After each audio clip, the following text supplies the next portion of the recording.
How to use a seam ripper. Have you ever found yourself in the middle of a sewing project, only to realize that you made a mistake? Whether it is a misplaced stitch or a seam that needs to be removed, a seam ripper can be your best friend in those moments. Today, we will discuss how to effectively use this handy tool to fix your sewing errors. First, let's take a look at what a seam ripper is. This tool typically has a sharp blade with a pointed tip on one end and a small ball on the other.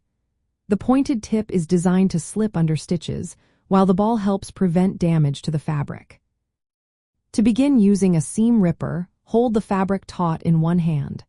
With your other hand, take the seam ripper and position the pointed tip underneath the stitch you want to remove.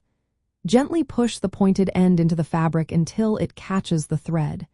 Be careful not to apply too much pressure, as this could damage the fabric. Once you have caught the thread, pull the seam ripper towards you to cut the stitch. You may need to repeat this process for multiple stitches, especially if you are working with a long seam. After cutting the stitches, you can use the ball end of the seam ripper to help pull out the loose threads. It is important to work slowly and carefully to avoid any accidental damage to the fabric. If you find that the seam ripper is not cutting through the thread easily, check to ensure that you are using the correct angle and that the blade is sharp. After you have removed the unwanted stitches, take a moment to inspect the fabric for any remaining threads. If you notice any, you can use the seam ripper to gently pull them out. Once you have finished, your fabric should be ready for the next steps in your sewing project.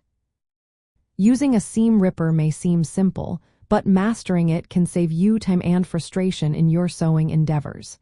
So, the next time you make a mistake, remember that this small tool can help you get back on track with ease.